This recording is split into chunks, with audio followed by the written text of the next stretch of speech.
साथियों, 15 फरवरी 2024 को supreme court ने इलेक्टोरल बॉन्ड को डिसमिस कर दिया, यानी रद्द कर दिया। अब बात ये उठता है कि इलेक्टोरल बॉन्ड आखिर है क्या? ये क्या होता है? इन सब चीजों को समझने के लिए आइए हम जानते हैं। थोड़ा हम इतिहास में चलते हैं। देखिए, 2017 को मनी बिल के रूप में इलेक्टोरल बॉन्ड को लोकसभा में इंट्रोड्यूस किया गया और 2018 में वो पारित होकर वो कानून भी बन गया।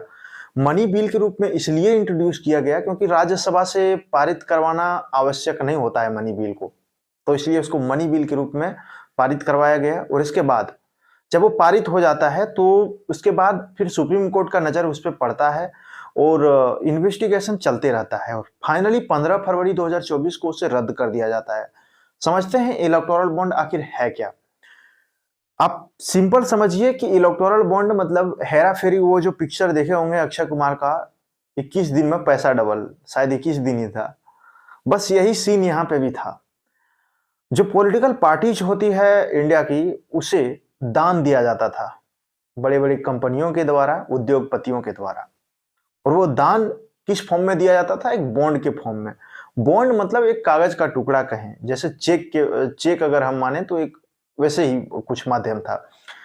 तो एसबीआई को इसके लिए जो है ऑथराइज्ड किया गया था और एसबीआई में कोई भी अगर जो उद्योगपति हो या फिर कोई कंपनी हो दान देना चाहे तो वो क्या करते थे, वहां जाके बॉन्ड खरीदते थे। जैसे हमें 1 लाख करोड़ का या 10,000 मान के चलिए, कोई भी अमाउंट वो खरीदना चाहते हैं, उसके लिए स्पेसिफाइड अमाउंट फिक्स था, लेकिन वो मान के चलिए कि वो अपने हिसाब से अमाउंट, कुछ भी अमाउंट खरीदना चाहते थे तो वहां पे जाके खरीद सकते थे। और खरीदने के बाद वो उनको एक बॉन्ड यानी कि एक कागज का टुकड़ा मिलता था, जो जिस पार्टी को दान के रूप में देना चाहे वो उनको दे सकता था। इसके बाद वो पार्टी क्या करेंगे, वो पार्टी फिर बैंक जाएंगे और जैसे हम लोग चेक भजाते हैं वैसे ही वो उस बॉन्ड को बैंक में जमा करेंगे और उसके एवज में वो पैसा ले लेंगे अपने अकाउंट में।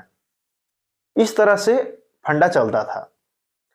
अब सवाल ये उठता है कि कई सारी कंपनियां जो घाटे में जाती थी वो भी पॉलिटिकल पार्टीज को फंड कर रहा था। इसका क्या वजह हो सकता है? क्यों आखिर कोई भी किसी को पैसा बांटेगा? ऐसा फ्री में तो पैसा बांटा नहीं जाता किसी को, कोई गरीब आदमी को तो नहीं देता कोई। पैसा देने के पीछे कुछ तो रहस्य होगा। तो उसके पीछे का रहस्य ये था कि जो भी कंपनी या उद्योगपति जिस पार्टी को लोन दे रहा है, उनका ये मानना था कि अगर वो सरकार में आती है तो फिर वो उनके हित में कानून बनाएगा, उनका लोन माफ हो जाएगा, उनको तरह तरह से फायदा मिलेगा। और इस लालच में आके कंपनियां और उद्योगपति दान देता था इलेक्टोरल बॉन्ड के रूप में। अब सुप्रीम कोर्ट ने कहा कि देखिए, अब इसमें एक चीज, अब उसमें समस्या क्या था? समस्या यह था कि ये तो जो कानून बना था 2017 में, जो इलेक्टोरल बॉन्ड को लाया गया था, उसमें ये मेंशन किया गया था कि जो व्यक्ति दान दे रहे हैं या फिर जो कंपनी दान दे रहे हैं, किसको कितना मिल रहा है, ये सब चीजें, बातें गुप्त रखी जाती थी। ये कहा नहीं जाता था कि कौन कितना किसको दे रहा है। तो सुप्रीम कोर्ट ने ये कहा, उन्होंने ये तर्क दिया कि आप आर्टिकल 19(1)(a) का उल्लंघन कर रहे हैं, जो फंडामेंटल राइट्स है सिटीजन्स का, और साथ ही साथ आरटीआई के नियमों का भी उल्लंघन था। राइट टू इंफॉर्मेशन के तहत आप ये पता नहीं कर सकते थे कि किस पार्टी को, किस व्यक्ति के द्वारा, किस कंपनी के द्वारा कितना फंड एलोकेट किया गया। तो ये एक तरह से ट्रांसपेरेंसी गवर्नेंस में बिल्कुल भी नहीं था, जो एक समाज के लिए, एक लोकतांत्रिक देश के लिए घातक साबित हो सकता था। तो ऐसे में यही सारी तर्कों को देखते हुए सुप्रीम कोर्ट ने कहा कि इलेक्टोरल बॉन्ड को हम रद्द करते हैं। और सॉलिसिटर जनरल जो इंडिया के हैं, उन्होंने कई सारे तर्क दिए, लेकिन उनके तर्कों का कोई जो है जोर नहीं था। और फाइनली सुप्रीम कोर्ट ने डिसाइड किया इलेक्टोरल बॉन्ड को खत्म कर देना और उसे रद्द कर दिया गया है। तो ये था इलेक्टोरल बॉन्ड। इलेक्टोरल बॉन्ड अगर संक्षिप्त भाषा में फिर से हम अन्य शब्दों में कहें तो एक ऐसा बॉन्ड था जो कंपनियों के द्वारा पॉलिटिकल पार्टीज को दिया जाता था, पैसा दिया जाता था चुनाव लड़ने के लिए, ताकि जब वो सरकार में आए तो उसके हित में कानून बनाए। कैसे दिया जाता था? तो एक बॉन्ड के माध्यम से स्टेट बैंक को ऑथराइज्ड बनाया गया था। स्टेट बैंक के पास वो लोग जाते थे जिसको मान के चलिए कि हम कंपनी हैं और हमको सरकार को पैसा डोनेट करना है, तो हम क्या करेंगे, जाएंगे स्टेट बैंक के पास और स्टेट बैंक के पास जाके हम बॉन्ड खरीदेंगे। स्टेट बैंक भी ये किसी को बताएगा नहीं कि हमने कितने का बॉन्ड खरीदा और हम किसको कितना क्या दे रहे हैं, ये किसी को नहीं बताया जाता था, ना ही वो पॉलिटिकल पार्टी बताती थी कि हमें किसके द्वारा कितना पैसा मिला है।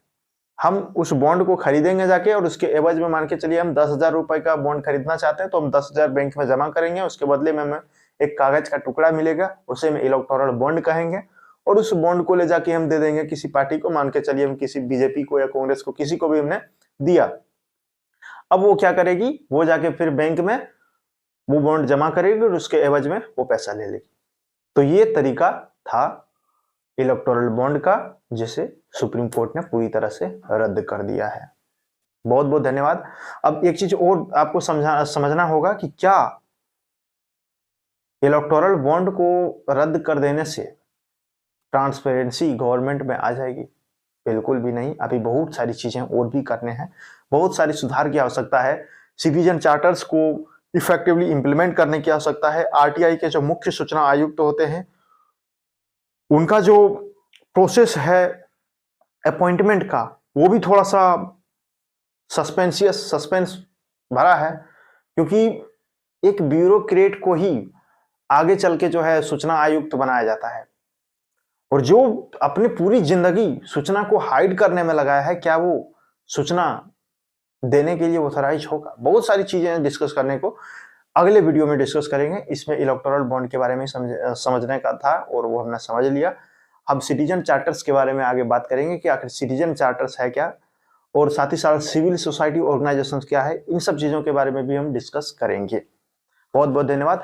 साथ ही साथ मैं आपको ये बता दूं कि अगर आप चैनल पर नए हैं तो चैनल को सब्सक्राइब जरूर कर लें, ताकि आपको इंपॉर्टेंट अपडेट्स मिलता रहे। बहुत बहुत धन्यवाद।